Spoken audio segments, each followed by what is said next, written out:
My name is Kaio, and this story could easily be the plot of a movie, but unfortunately, it happened to me. I met Clarice at a lecture on entrepreneurship, and from the very first moment, she seemed to shine in a different way. Smart, beautiful, idealistic. She spoke about her dreams with a passion that hypnotized me. In no time, she moved into my penthouse, becoming part of my daily life and my future. Everything about her seemed perfect, almost too perfect. While I believed I was building a mature, genuine love, she was building something else, something dark and silent that I only noticed when it was already too late. It was my best friend who tried to open my eyes. But when you're in love, the truth often feels like jealousy. What I didn't know was that behind every sweet gesture, there was a plan being crafted with surgical precision. Clarice didn't just want my heart, she wanted my entire life. And when my company faced its first crisis, the masks began to fall. What she didn't expect was that, even wounded, I would know how to strike back. Not with anger, but with strategy. After all, when a man in love becomes the target of a con, he might just become the architect of the downfall of the one who underestimated him. Hey guys, welcome to our channel. My name is Kaio. Clarice came into my life like a whirlwind, beautiful, intelligent, with that mysterious air that kept me intrigued. We met at an entrepreneurship seminar where she said she was starting a sustainable fashion business.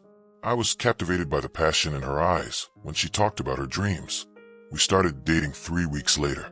3 months later, she moved into my penthouse. 6 months later, she had credit cards linked to my account. And I thought it was romantic. It was just an ordinary Saturday.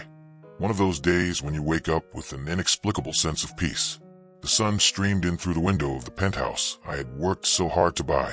Clarice was in the kitchen, wearing that old t-shirt of mine she loved, making breakfast.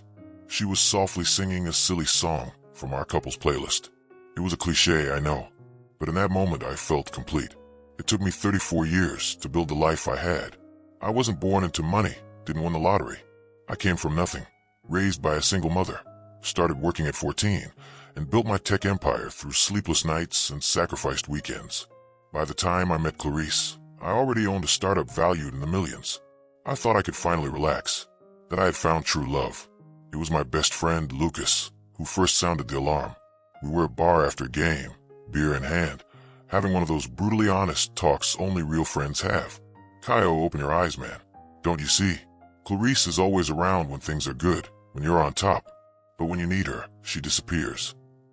I got annoyed right away. Thought he was just being difficult, maybe even a little jealous. I shot back defensively. Come on, man. Clarice is with me every day. She lives with me, shares my life. You're tripping. But Lucas didn't back down. Okay, then explain this. Remember the day your mom was rushed to the hospital and you dropped everything to be there? Where was she? Stayed home to take care of the dog, remember? Didn't even show up to support you. Yeah, but it was because of Spike. He wasn't feeling well either, and she didn't want to leave him alone. She texted me the whole time asking about my mom. And when that mess hit your startup, the press was all over you. Investors pulling out. Total chaos. You locked yourself in your home office, pulling all-nighters. And her, off to a spa weekend with her friends. Left you alone in the trenches. That was already planned. I told her to go, not to change her plans, just because I was having a rough patch. Kaio, and the final blow. Remember that Europe trip you two were going to take? The one you canceled because your partner bailed and you had to run the show alone. She went anyway, with her cousin. Said she needed a break. She had a point. She'd been exhausted, working hard on her brand. We couldn't just throw our whole routine out the window because I was going through something. Lucas looked at me like he was watching someone drown and refusing to swim. Every time you're struggling, she needs space. But when things are good, when the money's flowing, the restaurants are nice, the gifts keep coming, that's when she's by your side. Wake up, Kaio. That's not partnership. That's convenience. And even after all that, I kept thinking he was exaggerating. That no one saw Clarice the way I did. That she just needed space. That she loved me. She just didn't know how to show it like people expected. I had every excuse in the book, and no courage to face the truth. I chalked up his concern to baseless jealousy, reluctance to accept my happiness. For every example Lucas gave, I had a justification, a rationalization that protected the idealized version of Clarice I clung to. I was blinded by love, or maybe by fear of admitting my fairy tale might